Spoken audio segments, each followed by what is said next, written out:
پوچھا یہ کیسا معاملہ ہے؟ کہا گیا یہ اس شخص کی مثال ہے جو غیر ذمہ داری کے ساتھ ایک فتنہ انگیز بات کر جاتا ہے، پھر نادم ہو کر اس کی تلافی کرنا چاہتا ہے مگر نہیں کر سکتا۔ ایک اور مقام پر کچھ لوگ تھے جو اپنا گوشت کاٹ کاٹ کر کھا رہے تھے۔ پوچھا یہ کون ہے؟ کہا گیا یہ دوسروں پر زبان تان کرنے والے ہیں۔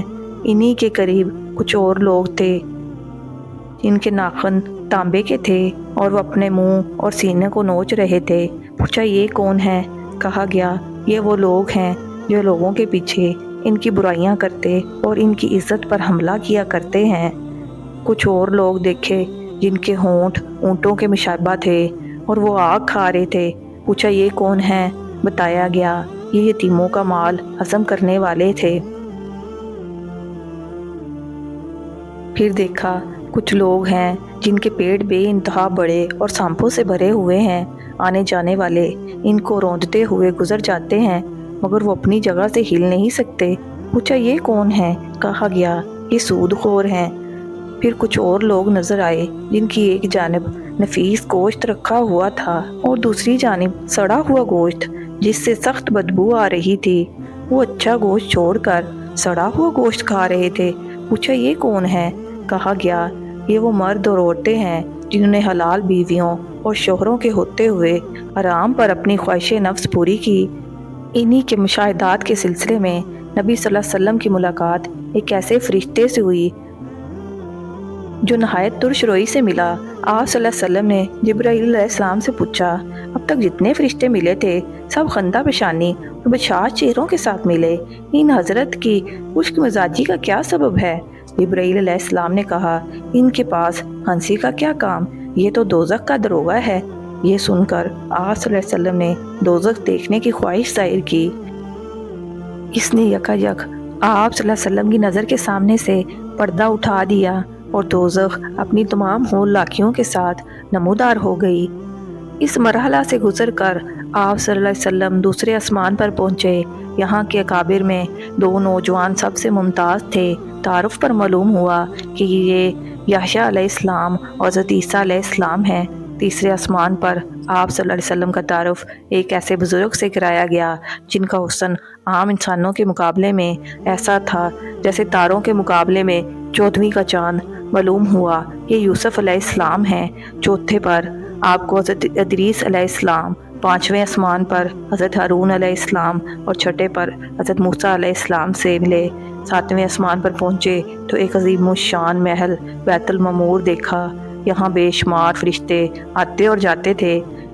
اس کے بعد آپ صلی اللہ علیہ وسلم کی ملاقات ایک ایسے بزرگ سے ہوئی جو خود آپ صلی اللہ علیہ وسلم سے بہت مشابہ تھے۔ تعارف پر معلوم ہوا حضرت ابراہیم علیہ السلام ہیں۔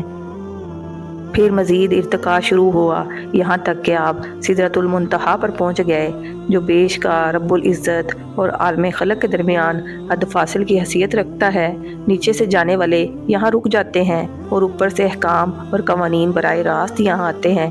اس مقام کے قریب آپ صلی اللہ علیہ وسلم کو جنت کا مشاہدہ کرایا گیا اور آپ صلی اللہ علیہ وسلم نے دیکھا کہ اللہ نے اپنے صالح بندوں کے لیے جو بہت کچھ مہیا کر رکھا ہے جو کسی آنکھ نے نہ دیکھا، نہ کسی کان نے سنا اور نہ کسی ذہن میں اس کا تصور تک گزر سکا۔ سدرۃ المنتہا پر جبرائیل علیہ السلام ٹھہر گئے اور آپ صلی اللہ علیہ وسلم تنہا آگے بڑھے۔ ایک بلند ہموار سطح پر پہنچے تو بارگاہ جلال سامنے تھی۔ ہم کلامی کا شرف بخشا گیا۔ چند باتیں ارشاد ہوئیں۔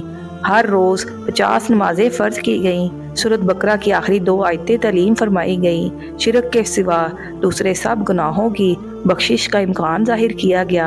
ارشاد ہوا کہ جو شخص نیکی کا ارادہ کرتا ہے اس کے حق میں ایک نیکی لکھ لی جاتی ہے اور جب وہ اس پر عمل کرتا ہے تو 10 نیکیاں لکھ لی جاتی ہیں، مگر جو برائی کا ارادہ کرتا ہے اس کے خلاف کچھ نہیں لکھا جاتا اور جب وہ اس پر عمل کرتا ہے تو ایک ہی برائی لکھی جاتی ہے۔ پیشی خداوندی سے واپسی پر نیچے اترے تو حضرت موسیٰ علیہ السلام سے ملاقات ہوئی۔ انہوں نے روادات سن کر کہا میں بنی اسرائیل کا تلخ تجربہ رکھتا ہوں۔ میرا اندازہ ہے کہ آپ صلی اللہ علیہ وسلم کی امت 50 نمازوں کی پابندی نہیں کر سکتی۔ جائیے اور کمی کے لیے عرض کیجیے۔ آپ صلی اللہ علیہ وسلم واپس گئے اور اللہ تعالیٰ نے 10 نمازیں کم کر دیں۔ پلٹے تو حضرت موسیٰ علیہ السلام نے پھر وہی بات کہی ان کے کہنے پر آپ بار بار جاتے رہے اور ہر بار 10 نمازیں کم کی جاتی رہیں۔ آخر 5 نمازوں کی فرضیت کا حکم ہوا اور فرمایا گیا یہی 50 کے برابر ہے۔ واپسی کے سفر پر آپ صلی اللہ علیہ وسلم اسی سیڑھی سے اتر کر بیت المقدس آئے۔ یہاں پھر تمام پیغمبر موجود تھے۔ آپ صلی اللہ علیہ وسلم نے ان کو نماز پڑھائی جو غالباً فجر کی نماز تھی، پھر براق پر سوار ہوئے اور مکہ واپس پہنچ گئے۔ صبح سب سے پہلے آپ صلی اللہ علیہ وسلم نے اپنی چچا زاد بہن ام ربانی کو یہ روادات سنائی، پھر باہر نکلنے کا قصد کیا۔ انہوں نے آپ صلی اللہ علیہ وسلم کی چادر پکڑ لی اور کہا خدا کے لیے یہ قصہ لوگوں کو نہ سنائیے گا ورنہ آپ کا مذاق اڑانے کا ایک اور شوشہ ہاتھ آ جائے گا۔ مگر آپ یہ کہتے ہوئے باہر نکل گئے کہ میں ضرور بیان کروں گا۔ حرب کامہ میں پہنچے تو ابو جہل سے آمنا سامنا ہوا۔ اس نے کہا کوئی تازہ خبر؟ فرمایا ہاں۔ پوچھا کیا؟ فرمایا کہ میں کل کی رات بیت المقدس گیا تھا۔ کہا بیت المقدس راتوں رات ہو آئے اور صبح یہاں موجود ہو؟ فرمایا ہاں۔ کہا قوم کو جمع کروں؟ سب کے سامنے یہی بات کہو گے؟ فرمایا بے شک۔ ابو جہل نے آوازیں دے دے کر سب کو جمع کر لیا اور کہا اب کہو۔ آپ نے سب کے سامنے پورا قصہ بیان کر دیا۔ لوگوں نے مذاق اڑانا شروع کر دیا۔ 2 مہینے کا سفر ایک رات میں؟ ناممکن، محال۔ پہلے تو شک تھا، اب یقین ہو گیا کہ تم دیوانے ہو گئے ہو۔ آنن فانن یہ خبریں تمام مکہ میں پھیل گئیں۔ بہت سے مسلمان اس کو سن کر اسلام سے پھر گئے۔ لوگ اس امید پر حضرت ابوبکر رضی اللہ تعالیٰ عنہ کے پاس پہنچے کہ یہ محمد صلی اللہ علیہ وسلم کے دستے راز ہیں، یہ پھر جائیں تو اس تحریک کی جان ہی نکل جائے۔ انہوں نے یہ قصہ سن کر کہا اگر واقعی محمد صلی اللہ علیہ وسلم نے یہ واقعہ بیان کیا ہے تو ضرور سچ ہوگا۔ اس میں تعجب کی کیا بات ہے؟ میں تو روز سنتا ہوں ان کے پاس آسمان سے پیغام آتے ہیں اور اس کی تصدیق کرتا ہوں۔ پھر حضرت ابوبکر رضی اللہ تعالیٰ عنہ حرم کعبہ میں آئے۔ رسول اللہ صلی اللہ علیہ وسلم موجود تھے اور ہنسی اڑانے والا مجمع بھی۔ پوچھا کیا واقعی آپ صلی اللہ علیہ وسلم نے ایسا فرمایا ہے؟ جواب دیا ہاں۔ کہا بیت المقدس میرا دیکھا ہوا ہے، آپ صلی اللہ علیہ وسلم وہاں کا نقشہ بیان کریں۔ آپ نے فوراً نقشہ بیان کرنا شروع کیا اور ایک ایک چیز اسی طرح بیان کی گویا بیت المقدس سامنے موجود ہے اور دیکھ دیکھ کر اس کی حقیقت بتا رہے ہیں۔ حضرت ابوبکر رضی اللہ تعالیٰ عنہ کی اس تدبیر سے جھٹرانے والوں کو ایک شدید ضرب لگی۔ وہاں بکثرت ایسے آدمی موجود تھے جو تجارت کے سلسلہ میں بیت المقدس جاتے رہتے تھے۔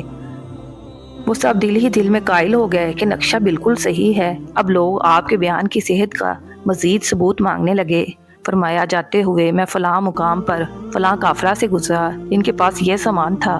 قافلہ والوں کے اونٹ براق سے بھڑکے، ایک اونٹ فلاں وادی کی طرف بھاگ نکلا۔ میں نے قافلہ والوں کو اس کا پتہ دیا۔ واپسی میں فلاں وادی کا فلاں قبیلہ کا قافلہ مجھے ملا، سب لوگ سو رہے تھے۔ میں نے ان کے برتن سے پانی پیا اور اس بات کی علامت چھوڑ دی کہ اس سے پانی پیا گیا ہے۔ ایسے ہی کچھ اور اتے پتے آپ صلی اللہ علیہ وسلم نے دیے اور بعد میں آنے والے قافلوں سے ان کی تصدیق ہو گئی۔ اس طرح زبانیں بند ہو گئیں، مگر دل یہی سوچتے رہے کہ یہ کیسے ہو سکتا۔ آج بھی بہت سے لوگ یہ سوچ رہے ہیں کہ یہ کیسے